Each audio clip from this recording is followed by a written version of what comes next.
When you think about tractor show fun, one of the great things is to meet people who have a tractor they have a special connection with. And Bob Scuddy from Ohio, you do have a special connection with this tractor, a John Deere. Tell us about it. Well, this tractor was purchased new in 1950 by my grandfather, and he had it for the rest of his life. And at the estate sale, that was eventually sold to a neighbor who had it for the next 44 years, done very little with it except let it sit outside. Finally, they passed, and my cousin Norman, who lives back there in that area, called me and told me they were willing to sell, and I said, there'll be a check in the mail. So he took care of that, and I went back to Central Iowa and picked it up. So that was, I believe, in 2011, I believe that was. And so it took a little work. It didn't exactly look like that right now, or when I got it, but I'm happy with it, and it's fun to have. It really is. So the tractor went away from your family for more than 40 years? Right. It was a neighbor that had it, but yeah, it was sold at my granddad's estate sale, and so I guess that makes me the third owner. Yep, your granddad, then someone else, and then you 40 years later. Tell us the year of the tractor, the make, the model. It's a 1950 John Deere MT. 1950 must have been a good year. My dad bought a 1950 John Deere B that same year, so I guess that was a good year farming. At least one of them was. What do you think your granddad liked about the MT back in the day?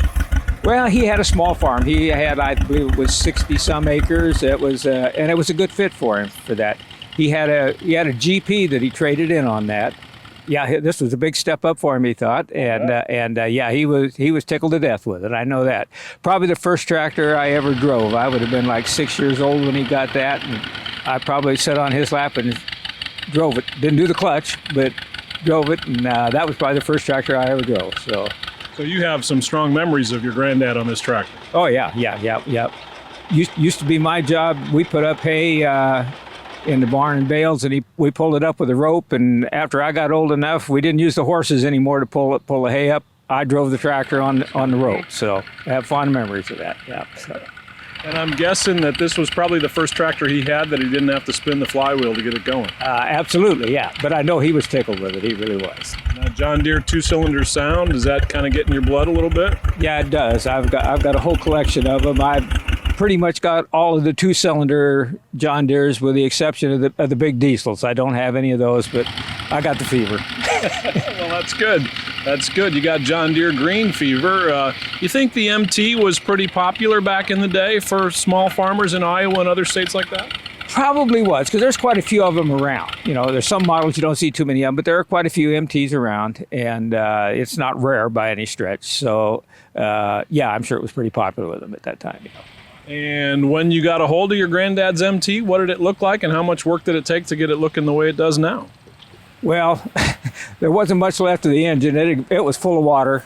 That had to be changed out. We did get everything loosened up, but everything was pitted so badly that I was afraid to put it back together and try to run it that way. I did change the engine in it. Sheet metal was in excellent shape. Done very little work with the sheet metal other than paint it.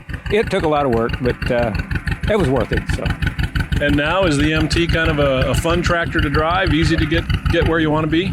Oh yeah, it's fun to drive. Not the easiest thing in the world to get off and on, but yeah, it's fun. It's fun to play around with, and I think my son is going to take it when I'm done with it. So we'll probably be keeping it in the family. And Bob, I know you're a director here at the Franklin County Antique Machinery Club. Tell us a little bit about the big show here, the great big show here in Brookville, Indiana. This is our 25th year. I've probably only been around seriously for maybe 7 or 8 years of it. I started coming for the tractor pull. They have the antique tractor pull, and that's what got me interested in the thing. And a lot of people here, and really friendly people, and gee, it's just a good time. And so yeah, it's great. And the show is, from what I understand, has gone from just a few tractors 25 years ago to several hundred now. I don't remember what the count was last year, but we're up into several hundreds now. So. And what's the appeal for a guy like you you can do a lot of things with your time. Why do you want to come to a tractor show like this one? I guess because I was raised on a farm. I never got it out of my blood, I guess. I was raised on a farm, worked in industry for almost 40 years, and now I'm back doing it again. So Why, I don't know, but that's just the way it went, and I enjoy it. So, retired, got to have something to do, and this is a good thing to do as far as I'm concerned. So. And when you drive the MT around, I bet you get some looks here at the show. Yeah, a little bit, yeah. Like I said, it looks pretty decent now. I didn't do the $5,000 paint job on it, but it looks good, I think. And there's just a lot of good tractors to see here. If you come here to the show, there's some excellent tractors here. There really are. And not all of them are green either. There's some good-looking other ones. So just the best ones, right? Well, the best ones, yeah. But then there's always second place. So. All right, we'll agree to disagree maybe on that. That might be the case. So. Hey, Bob, thanks for sharing the story of your granddad's MT. Okay, I appreciate time to tell it to you. And that's Bob Scuddy talking about his granddad's 1950 John Deere MT. He's enjoying preserving history. In his case, it's family history. Thanks for catching Classic Tractor Fever. If green is your scene, be sure to check out these other classic stories. And don't forget to hit the subscribe button to keep those classic tractor stories rolling.